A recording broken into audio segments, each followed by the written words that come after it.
ನಮಸ್ಕಾರ ಸ್ನೇಹಿತರೆ. ನಿಮ್ಮ ಮನೆಯಲ್ಲಿ ದಾಸವಾಳ ಗಿಡ ಇದ್ರೆ ಖಂಡಿತವಾಗ್ಲೂ ಈ ವಿಷಯಗಳು ನಿಮಗೆ ತಿಳಿದಿರಬೇಕು. ದಾಸವಾಳ ಗಿಡವನ್ನು ಮನೆಯಲ್ಲಿ ಬೆಳೆಸಬಹುದಾ ಇಲ್ಲವಾ ಎಂಬ ಪ್ರಶ್ನೆ ತುಂಬಾ ಜನರು ಈಗಾಗಲೇ ಕೇಳಿದ್ದಾರೆ. ಅದರ ಬಗ್ಗೆ ಕೂಡ ಈ ವಿಡಿಯೋದಲ್ಲಿ ತಿಳಿಸ್ಕೊಡ್ತೀನಿ. ಆದ್ರೆ ಅದಕ್ಕೂ ಮುಂಚೆ ನೀವಿನ್ನೂ ನಮ್ಮ ಚಾನೆಲ್ ಅನ್ನು ಸಬ್ಸ್ಕ್ರೈಬ್ ಮಾಡ್ಕೊಂಡಿಲ್ಲ ಅಂದ್ರೆ ಖಂಡಿತ ಈಗಲೇ ಸಬ್ಸ್ಕ್ರೈಬ್ ಮಾಡ್ಕೊಳ್ಳಿ. ಹಾಗೆ ಈ ವಿಡಿಯೋ ಇಷ್ಟ ಆದ್ರೆ ಮರೀದೆ ಒಂದು ಲೈಕ್ ಕೊಡಿ. ದಾಸವಾಳ ಹೂ ಅನ್ನೋದು ಒಂದೇ ಕಾಲದಲ್ಲಿ ಅಲ್ಲದೆ ಎಲ್ಲಾ ಕಾಲಗಳಲ್ಲೂ ಪ್ರತಿದಿನ ಹುಟ್ಟುತ್ತೆ. ದಾಸವಾಳ ಗಿಡಗಳು ಹಿತ್ತಲಲ್ಲಿ ಅಥವಾ ಮನೆ ಮುಂದೆ ಯಾರು ಬೆಳೆಸುತ್ತಾರೋ ಹೂವುಗಳು ಎಷ್ಟು ಚೆನ್ನಾಗಿ ಅರಳುತ್ತವೋ ಅಥವಾ ಎಷ್ಟು ಹೆಚ್ಚು ಹೂವುಗಳು ಬಿಡುತ್ತವೋ ಅಷ್ಟೊಂದು ಸಂಪತ್ತು ನಿಮ್ಮ ಮನೆಗೆ ಬರುತ್ತದಂತೆ. ಇದು ಪೂಜೆಗೆ ಉಪಯೋಗಿಸಬಲ್ಲ ಶ್ರೇಷ್ಠವಾದ ಹೂವುಗಳು ಎಂದು ನಮ್ಮ ಪುರಾಣಗಳಲ್ಲಿ ಹೇಳಿದೆ. ಪೂಜೆಗಳ ವಿಷಯದಲ್ಲಿ ದಾಸವಾಳ ಗಿಡಕ್ಕೆ ಪ್ರತ್ಯೇಕವಾದ ಸ್ಥಾನವಿದೆ. ಭಾಗವತ ಪುರಾಣದಲ್ಲಿ ಪೋತನ ಕವಿ ಈ ರೀತಿ ಕೇಳಿದ್ದಾರೆ: ಮಂದಾರ ಮಕರಂದ ಮಾಧುರ್ಯಕ್ಕೆ ಮನಸೋತ ದುಂಬಿಗಳು ಮತ್ತೊಂದು ಹೂವಿನತ್ತ ಹೋಗಲು ಸಾಧ್ಯವೇ ಎಂದು. ಈ ಮಾತನ್ನು ಒಂದು ಸಂದರ್ಭದಲ್ಲಿ ಭಕ್ತ ಪ್ರಹ್ಲಾದ ಅವನ ತಂದೆ ಹಿರಣ್ಯ ಕಶಿಪನ ಹತ್ತಿರ ಕೇಳುತ್ತಾನೆ. 5 ಕಲ್ಪ ವೃಕ್ಷಗಳಲ್ಲಿ ಮಂದಾರ ಗಿಡ ಕೂಡ ಒಂದು ಪಾರಿಜಾತ, 2 ಕಲ್ಪವೃಕ್ಷ, 3 ಹರಿಚಂದನ, 4 ಸಂತಾನ ವೃಕ್ಷ, 5ನೆಯದು ಮಂದಾರ ಗಿಡ. ಈ 5 ಗಿಡಗಳನ್ನು ಪಂಚಕಲ್ಪ ವೃಕ್ಷಗಳು ಅನ್ನುತ್ತಾರೆ. ಎಲ್ಲಾ ಕಾಲಗಳಲ್ಲೂ ಹೂವು ಬಿಡುವಂತ ಮಂದಾರ ಗಿಡವನ್ನು ಮನೆಯಲ್ಲಿ ಬೆಳೆಸಿದರೆ ಆ ಮನೆಯಲ್ಲಿ ಎಂದೂ ಕೂಡ ಹಣದ ಕೊರತೆ ಬರುವುದಿಲ್ಲ. ಕೆಂಪು ದಾಸವಾಳ ಹೂವುಗಳನ್ನು ದೇವರ ಪೂಜೆಗೆ ಯಾರು ಉಪಯೋಗಿಸುತ್ತಾರೋ ಅವರ ಕೋರಿಕೆಗಳನ್ನು ದೇವರು ಸ್ವತಃ ಕೇಳಿಸಿಕೊಂಡು ತಪ್ಪದೆ ಈಡೇರಿಸುತ್ತಾರೆ ಎಂದು ಒಂದು ಪುರಾಣ ವಚನವಿದೆ. ನಮಗೆ ತುಂಬಾ ಬಣ್ಣಗಳಲ್ಲಿ ಮಂದಾರ ಹೂವಿನ ಗಿಡಗಳು ಲಭ್ಯವಿದ್ದು ಅದರಲ್ಲಿ ಮುಖ್ಯವಾಗಿ ಕೆಂಪು ಬಣ್ಣದ ಹೂವು ಬಿಡುವಂತ ಗಿಡವನ್ನು ಮನೆಯಲ್ಲಿ ಬೆಳೆಸಿದರೆ ತುಂಬಾನೇ ಶ್ರೇಷ್ಠ. ನೀವು ಮನೆಯಿಂದ ಹೊರಗೆ ಹೋಗುವಾಗ ಆ ಗಿಡವನ್ನು ನೋಡಿ ಹೋದರೆ ಎಲ್ಲವೂ ಶುಭವಾಗುತ್ತದೆ. ಗಿಡವೆಲ್ಲ ಹೂವು ತುಂಬಿಕೊಂಡಿರುವುದು ನೋಡಿದರೆ ಮನಸ್ಸಿಗೆ ತುಂಬಾನೇ ಸಂತೋಷವಾಗುತ್ತದೆ. ಮಾನಸಿಕವಾಗಿ ಯಾವುದಾದರೂ ದೋಷಗಳಿದ್ದರೆ ಅದನ್ನು ಕೂಡ ಮಂದಾರ ಗಿಡ ಹೋಗಲಾಡಿಸುತ್ತದೆ. ಮಂದಾರ ಗಿಡವನ್ನು ನಿಮ್ಮ ಮನೆಯಲ್ಲಿ ಬೆಳೆಸುವುದರಿಂದ ಅತಿ ಶೀಘ್ರದಲ್ಲಿ ನಿಮಗೆ ಲಕ್ಷ್ಮೀ ಕಟಾಕ್ಷ ಪ್ರಾಪ್ತಿಯಾಗುತ್ತದೆ. ಇನ್ನು ಮನೆಯಲ್ಲಿ ಈ ಗಿಡವನ್ನು ಬೆಳೆಸುತ್ತಿರುವವರು ಅಥವಾ ಬೆಳೆಸಬೇಕು ಅಂದುಕೊಂಡವರು ನಿಮ್ಮ ಮನೆಯ ಸಿಂಹದ್ವಾರದ ಬಲಭಾಗ ಬೆಳೆಸಿದರೆ ತುಂಬಾ ಒಳ್ಳೆಯದು. ಹಿತ್ತಲಲ್ಲಿ ಬೆಳೆಸುವವರು ಎಲ್ಲಿ ಬೇಕಾದರೂ ಬೆಳೆಸಬಹುದು. ಯಾವ ಮಹಿಳೆ ಪ್ರತಿದಿನ ತಲೆಯಲ್ಲಿ ಸ್ವಲ್ಪ ಹೊತ್ತಾದರೂ ದಾಸವಾಳ ಹೂವು ಮುಡಿದುಕೊಳ್ಳುತ್ತಾರೋ ಅವರು ದೀರ್ಘ ಸುಮಂಗಳಿಯಾಗಿ ಜೊತೆಗೆ ಆರೋಗ್ಯವಾಗಿ ಬದುಕುತ್ತಾರೆ ಎಂದು ಹೇಳಲಾಗುತ್ತೆ. ದಾಸವಾಳದಲ್ಲಿ 2 ವಿಧಾನ ಇದೆ. ಒಂದು ತಿಕ್ಕಾಗಿ ಬಿಟ್ರೆ ಇನ್ನೊಂದು ಎಲೆ ಎಲೆಯಾಗಿ ಬಿಡುತ್ತೆ. ಇದರಲ್ಲಿ ನೀವು ಯಾವುದನ್ನಾದರೂ ಬೆಳೆಸಬಹುದು. ಆದರೆ ಕೆಂಪು ಬಣ್ಣದ ಹೂವು ಬಿಡುವಂತ ಗಿಡವನ್ನು ಬೆಳೆಸೋಕೆ ಪ್ರಯತ್ನ ಮಾಡಿ.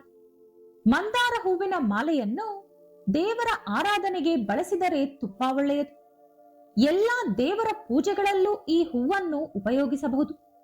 ನಿಮ್ಮ ಮನೆಯಲ್ಲಿ ದಾಸವಾಳ ಗಿಡವಿದ್ದರೆ ಕೇವಲ ಆಧ್ಯಾತ್ಮಿಕ ಪರವಾಗಿ ಮಾತ್ರವಲ್ಲದೆ ಎಷ್ಟೋ ಆರೋಗ್ಯ ಪ್ರಯೋಜನಗಳು ಕೂಡ ಇದೆ. ಈ ಹೂವಿನಲ್ಲಿ ಆಂಟಿ ಆಕ್ಸಿಡೆಂಟ್ ಇದೆ. ಇದು ಧೂಳು ಹಾಗೂ ಕೆಟ್ಟ ಸೂರ್ಯನ ಕಿರಣಗಳಿಂದ ನಮ್ಮ ಚರ್ಮವನ್ನು ಕಾಪಾಡುತ್ತದೆ. ಇದಕ್ಕಾಗಿ ನೀವು ದಾಸವಾಳ ಹೂವನ್ನು ಒಣಗಿಸಿ ಒಂದು ಡಬ್ಬಿಯಲ್ಲಿ ಸ್ಟೋರ್ ಮಾಡಿ ಇಟ್ಕೋಬಹುದು. ನಿಮಗೆ ಬೇಕಾದಾಗ ಅಥವಾ ಪ್ರತಿದಿನ ಕೂಡ ಸ್ವಲ್ಪ ಒಣಗಿದ ಹೂಗಳನ್ನು ನೀರಲ್ಲಿ ಹಾಕಿ ಕುದಿಸಿ ಆ ನೀರಿಂದ ಮುಖ ತೊಳೆದುಕೊಳ್ಳುತ್ತಿದ್ದರೆ ಮುಖದಲ್ಲಿ tan, black heads, wrinkles problem ಹೊರಟು ಹೋಗುತ್ತೆ. ಈ ಹೂವಿನ ಪೇಸ್ಟ್ ಹಚ್ಚುವುದರಿಂದ ಮೊಡವೆಗಳು ಹಾಗೂ ಗಾಯಗಳಿಂದ ಆದಂತ ಮಾರ್ಕ್ಸ್ಗಳು ಬೇಗನೆ ಹೊರಟು ಹೋಗುತ್ತದೆ. ಇನ್ನು ಕೂದಲು ಉದುರುವುದು, ಡ್ರೈ ಆಗೋದು, ಸ್ಪ್ಲಿಟ್ ಎಂಡ್ ಪ್ರಾಬ್ಲಮ್ ಇರೋದು ಅಥವಾ ಬಿಳಿ ಕೂದಲು ಸಮಸ್ಯೆ ಇರೋರು 8 ದಾಸವಾಳ ಹೂಗಳು ಮತ್ತು 8 ದಾಸವಾಳ ಎಲೆಗಳನ್ನು ತೆಗೆದುಕೊಂಡು ಅವುಗಳನ್ನು ಚೆನ್ನಾಗಿ ತೊಳೆದು ಅರೆದು ಬಳಿಕ 1 ಕಪ್ ತೆಂಗಿನ ಎಣ್ಣೆಯಲ್ಲಿ ಈ ಮಿಶ್ರಣ ಹಾಕಿ ಚೆನ್ನಾಗಿ ಕುದಿಸಿ ಎಣ್ಣೆ ತಣ್ಣಗಾದ ಮೇಲೆ ಶೋಧಿಸಿ ಇಟ್ಟುಕೊಳ್ಳಿ. ವಾರಕ್ಕೆ 2 ರಿಂದ 3 ಸಲ ರಾತ್ರಿ ಈ ಎಣ್ಣೆಯನ್ನು ತಲೆಗೆ ಹಚ್ಚಿಕೊಂಡು 5 ನಿಮಿಷ ಮಸಾಜ್ ಕೊಟ್ಟು ಬೆಳಿಗ್ಗೆ ತಲೆ ಸ್ನಾನ ಮಾಡುವುದರಿಂದ ಕೂದಲಿಗಿರುವಂತ ಎಲ್ಲಾ ಸಮಸ್ಯೆಗಳು ಹೋಗುತ್ತದೆ. ಇತ್ತೀಚೆಗೆ ಬಿಳಿ ಕೂದಲಿನ ಸಮಸ್ಯೆ ಹೆಚ್ಚಾಗಿದೆ.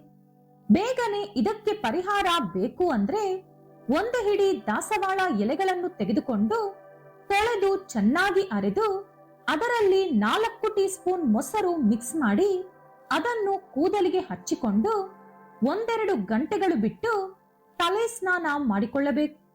ಇದನ್ನು ವಾರಕ್ಕೆ 1 ಅಥವಾ 2 ಸಲ ಮಾಡುತ್ತಿದ್ದರೆ ಅತಿ ಬೇಗನೆ ಬಿಳಿ ಕೂದಲು ಕಪ್ಪಾಗುತ್ತದೆ. ಇನ್ನು ದಾಸವಾಳ ಎಲೆ ಹಾಗೂ ಹೂವನ್ನು ಬಳಸಿ ಮನೆಯಲ್ಲೇ ಆಯುರ್ವೇದಿಕ್ ಶಾಂಪೂ ಕೂಡ ತಯಾರಿಸಿಕೊಳ್ಳಬಹುದು. ಇದಕ್ಕಾಗಿ ಒಂದು ಪಾತ್ರೆಯಲ್ಲಿ ಸ್ವಲ್ಪ ನೀರು ತೆಗೆದುಕೊಂಡು ಅದನ್ನು ಕುದಿಯಲು ಬಿಟ್ಟು ನೀರು ಚೆನ್ನಾಗಿ ಕುದಿಯುವಾಗ 6 ದಪ್ಪ ದಾಸವಾಳ ಹೂಗಳು, ಒಂದು ವೇಳೆ ನೀವು ರೇಖೆ ದಾಸವಾಳ ಬಳಸುವುದಾದರೆ 12 ತಗೊಳ್ಳಿ, ಜೊತೆಗೆ 1 ಹಿಡಿ ದಾಸವಾಳ ಎಲೆಗಳನ್ನು ಕುದಿಯುವ ನೀರಿನಲ್ಲಿ ಹಾಕಿ ಚೆನ್ನಾಗಿ ಕುದಿಸಿ ಬಳಿಕ ಆ ಹೂಗಳು ಹಾಗೂ ಎಲೆಗಳನ್ನು ತೆಗೆದುಕೊಂಡು ಅರೆದು ಬೇಕಿದ್ದರೆ ಸ್ವಲ್ಪ ಕಡಲೆ ಹಿಟ್ಟು ಬೆರೆಸಿ ಅದನ್ನು ಶಾಂಪೂ ತರ ಕೂದಲಿಗೆ ಬಳಸುವುದರಿಂದ ಕೂದಲು ಸಾಫ್ಟ್ ಆಗಿ ಪಳಪಳ ಹೊಳೆಯುತ್ತಾ ದಪ್ಪಗೆ ಉದ್ದಕ್ಕೆ ಬೆಳೆಯುತ್ತದೆ. ಕೂದಲು ತುಂಬಾ ಉದುರುತ್ತಿದ್ದರೆ ತೆಂಗಿನ ಎಣ್ಣೆಯಲ್ಲಿ ಸ್ವಲ್ಪ ದಾಸವಾಳ ಹೂಗಳನ್ನು ಹಾಕಿ ಕುದಿಸಿ ಇಟ್ಟುಕೊಂಡು ಆ ಎಣ್ಣೆಯಿಂದ ಮಸಾಜ್ ಮಾಡುತ್ತಿದ್ದರೆ ಕೂದಲು ಉದುರುವುದು ನಿಂತು ಹೋಗುತ್ತದೆ. ಜೊತೆಗೆ ಹೊಸ ಕೂದಲು ಕೂಡ ಬೆಳೆಯುತ್ತದೆ. ತಲೆಯಲ್ಲಿ ಹೆಚ್ಚು ಹೇನು ಸಮಸ್ಯೆ ಇರುವವರು, ಜೊತೆಗೆ ಬೋಳು ತಲೆ ಇರುವವರು ಅಥವಾ ಕೂದಲು ಹೆಚ್ಚಾಗಿ ಉದುರುತ್ತಿರುವವರು ಕೆಲವು ದಾಸವಾಳ ಹೂಗಳನ್ನು ಅರೆದು ಆ ಪೇಸ್ಟ್ ಅನ್ನು ಕೂದಲಿಗೆ ಬುಡದ ಸಮೇತ ಹಚ್ಚಿಕೊಂಡು ಅರ್ಧ ಗಂಟೆ ನಂತರ ಶಾಂಪೂ ಬಳಸದೆ ಬರೀ ನೀರಿನಿಂದ ತಲೆ ತೊಳೆದುಕೊಳ್ಳಬೇಕು. ಈ ರೀತಿ ವಾರದಲ್ಲಿ 1-2 ಸಲ ಮಾಡಿದರೆ ಹೊಸ ಕೂದಲು ಚಿಗುರುತ್ತದೆ. ಹೇನು ಸಮಸ್ಯೆ ಇದ್ದರೆ 1-2 ಸಲಕ್ಕೆ ಹೊರಟು ಹೋಗುತ್ತದೆ. ಇನ್ನು ಈ ಹೂವುಗಳಿಂದ ತಯಾರಿಸಿದಂತ ಕಷಾಯ ಅಥವಾ ಟೀ ಕುಡಿದರೆ ಹಾರ್ಟ್ ಪ್ರಾಬ್ಲಮ್ ಹಾಗೂ ಯೂರಿನ್ ಇನ್ಫೆಕ್ಷನ್ಸ್ ಹೋಗುತ್ತದೆ. ಇದರಲ್ಲಿ ಆಂಟಿ ಆಕ್ಸಿಡೆಂಟ್ ಇರುವುದರಿಂದ ಇದು ನಮ್ಮ ದೇಹದಲ್ಲಿರುವಂತ ಕಣಜಗಳನ್ನು ಕಾಪಾಡುತ್ತದೆ. ದಾಸವಾಳ ಹೂಗಳಿಂದ ಟೀ ತಯಾರಿಸಿ ಅದನ್ನು ಆಗಾಗ ಕುಡಿಯುವುದರಿಂದ ಹೈ ಬಿಪಿ ಕಡಿಮೆಯಾಗುತ್ತದೆ, ಹಾರ್ಟ್ ಪ್ರಾಬ್ಲಮ್ ಬರದೇ ಇರುತ್ತದೆ. ಜೊತೆಗೆ ಇದು ನಮ್ಮ ಲಿವರ್ ಆರೋಗ್ಯವನ್ನು ಕೂಡ ಕಾಪಾಡುತ್ತದೆ. ಒಂದು ವೇಳೆ ಬ್ಲಡ್ ಮೋಷನ್ಸ್ ಆಗುತ್ತಿದ್ದರೆ ಸ್ವಲ್ಪ ದಾಸವಾಳ ಹೂವುಗಳನ್ನು ತುಪ್ಪದಲ್ಲಿ ಕರಿದು ತಿಂದರೆ ಬ್ಲಡ್ ಮೋಷನ್ಸ್ ನಿಂತು ಹೋಗುತ್ತದೆ. ದಾಸವಾಳ ಗಿಡದಲ್ಲಿ carotene, thiamine, riboflavin, niacin, ascorbic ಆಮ್ಲಂ, ಐರನ್, ಕ್ಯಾಲ್ಸಿಯಂ ಹಾಗೂ ಪ್ರಾಸ್ಪರಸ್ ಇರುತ್ತದೆ. ಇದರ ಹೂವುಗಳು ಹಾಗೂ ಎಲೆಗಳನ್ನು ಆಯುರ್ವೇದಿಕ್ ಮತ್ತು ಸಾಂಪ್ರದಾಯಿಕ ಔಷಧಗಳಲ್ಲಿ ಹೆಚ್ಚಾಗಿ ಉಪಯೋಗಿಸುತ್ತಾರೆ. ದಾಸವಾಳ ಹೂವುಗಳು ಹಾಗೂ ಎಲೆಗಳು ತಿನ್ನಲು ಯೋಗ್ಯವಾಗಿದೆ. ಒಂದು ವೇಳೆ ಬಾಯಲ್ಲಿ ಹುಣ್ಣಾಗಿದ್ದರೆ ಖಾರ ಅಥವಾ ಬಿಸಿ ಪದಾರ್ಥ ತಿನ್ನಲು ಆಗುವುದಿಲ್ಲ. ಅಂತ ಸಮಯದಲ್ಲಿ 2 ದಾಸವಾಳ ಎಲೆಗಳನ್ನು ತೊಳೆದು ಬಾಯಲ್ಲಿಟ್ಟುಕೊಂಡು ಚೆನ್ನಾಗಿ ಅಗೆದು ಅದರ ರಸವನ್ನು ನುಂಗದೆ ಉಗಿಯದೆ ಅದೇ ರೀತಿ 15 ನಿಮಿಷಗಳ ಕಾಲ ಬಾಯಲ್ಲೇ ಇಟ್ಟುಕೊಂಡು ನಂತರ ಉಗಿದು ಒಳ್ಳೆ ನೀರಿನಿಂದ ಬಾಯಿ ತೊಳೆದುಕೊಳ್ಳಿ. ಈ ರೀತಿ ದಿನದಲ್ಲಿ 3 ಸಲ ಮಾಡಿದರೆ ಬಾಯಿ ಹುಣ್ಣು ಸಂಪೂರ್ಣವಾಗಿ ಹೊರಟು ಹೋಗುತ್ತದೆ. ಮೈಯಲ್ಲಿ ರಕ್ತ ಇಲ್ಲದೆ ತುಂಬಾ ಜನ ಕಷ್ಟಪಡುತ್ತಾರೆ. ಇದು ಐರನ್ ದೇಹದಲ್ಲಿ ಕಡಿಮೆ ಇದ್ದಾಗ ನಡೆಯುತ್ತದೆ. ಐರನ್ ಅಥವಾ ಬ್ಲಡ್ ದೇಹದಲ್ಲಿ ಕಡಿಮೆ ಇರುವವರು ದಾಸವಾಳ ಎಲೆಗಳಿಂದ ಡಿಕಾಷನ್ ತಯಾರಿಸಿ ಕುಡಿಯುತ್ತಿದ್ದರೆ ಐರನ್ ಸಮಸ್ಯೆ ನಿವಾರಣೆಯಾಗಿ ದೇಹದಲ್ಲಿ ಹೊಸ ರಕ್ತ ಕಣಗಳು ಹುಟ್ಟಿಕೊಳ್ಳುತ್ತದೆ. ಕೆಲವರಿಗೆ ವಿಟಿಲಿಗೋ ಸಮಸ್ಯೆ ಇರುತ್ತದೆ. ವಿಟಿಲಿಗೋ ಒಂದು ರೀತಿಯಾದ ಚರ್ಮದ ಕಾಯಿಲೆ. ಮೈಯಲ್ಲಿ ಒಂದೊಂದು ಭಾಗದಲ್ಲಿ ಅಥವಾ ಇಡೀ ಮೈ ತುಂಬಾ ನಾರ್ಮಲ್ ಚರ್ಮದ ಬಣ್ಣ ಅಲ್ಲದೆ ಬೆಳ್ಳಗೆ ಕಾಣಿಸುತ್ತದೆ. ಈ ಸಮಸ್ಯೆ ಇರುವವರು 4 ದಿನಗಳಿಗೆ 1 ಸಲ 1 ದಾಸವಾಳ ಹೂವನ್ನು 1 ವರ್ಷದವರೆಗೂ ತಿನ್ನುತ್ತಿದ್ದರೆ ಈ ಸಮಸ್ಯೆ ಕಡಿಮೆಯಾಗುವುದು. ಅಥವಾ ಪೂರ್ತಿಯಾಗಿ ನಿವಾರಣೆಯಾಗುವುದು ನಡೆಯುತ್ತದೆ. ಒಂದು ವೇಳೆ ಪೂರ್ತಿಯಾಗಿ ಹೋಗದಿದ್ದರೆ ಇನ್ನೊಂದು ವರ್ಷ ಕಂಟಿನ್ಯೂ ಮಾಡಿ. ವಾಟ್ಸ್ ಅಥವಾ ನೀರುಳ್ಳಿ ತುಂಬಾ ಜನರಿಗೆ ಕತ್ತಲ್ಲಿ, ಕಂಕುಳಲ್ಲಿ, ಮುಖದ ಮೇಲೆ, ಹೊಟ್ಟೆ ಮೇಲೆ ಹೀಗೆ ಒಂದೊಂದು ಜಾಗದಲ್ಲಿ ಹೆಚ್ಚಾಗಿ ಬೆಳೆದಿರುತ್ತದೆ. ಈ ಸಮಸ್ಯೆ ಇರುವವರು ದಾಸವಾಳ ಎಲೆಗಳ ಪೇಸ್ಟ್ನಲ್ಲಿ ಸ್ವಲ್ಪ ನಿಂಬೆ ರಸ ಬೆರೆಸಿ ನೀರುಳ್ಳಿಯ ಮೇಲೆ ಹಚ್ಚಿಕೊಳ್ಳಿ. ಈ ರೀತಿ ಮಾಡುತ್ತಿದ್ದರೆ ನ್ಯಾಚುರಲ್ ಆಗಿ ವಾಟ್ಸ್ಗಳು ಒಣಗಿ ನಿಮ್ಮ ಮೈ ಮೇಲಿಂದ ಉದುರಿ ಹೋಗುತ್ತದೆ. ಹೊಟ್ಟೆಯಲ್ಲಿ ಗ್ಯಾಸ್ ಸಮಸ್ಯೆ ಅಥವಾ ಜೀರ್ಣಶಕ್ತಿ ಸರಿಯಾಗಿ ಆಗದಿರುವವರು ಬೆಳಿಗ್ಗೆ ಖಾಲಿ ಹೊಟ್ಟೆಯಲ್ಲಿ 2 ದಾಸವಾಳ ಎಲೆಗಳನ್ನು ತಿಂದು 1 ಲೋಟ ಬೆಚ್ಚಗಿರುವ ನೀರು ಕುಡಿಯುವುದರಿಂದ ನಿಮ್ಮ ಮೈಯಲ್ಲಿರುವಂತಹ ಹಾನಿಕಾರಕ ಅಥವಾ ವಿಷಕಾರಕ ಪದಾರ್ಥಗಳನ್ನು ಹೊರಗೆ ಕಳಿಸುವ ಮೂಲಕ ಜೀರ್ಣಶಕ್ತಿಯನ್ನು ಹೆಚ್ಚು ಮಾಡುತ್ತದೆ. ಹೊಟ್ಟೆಯೊಳಗೆ ತುಂಬಾ ರೀತಿಯಾದ ಹುಳಗಳು ಇರುತ್ತದೆ.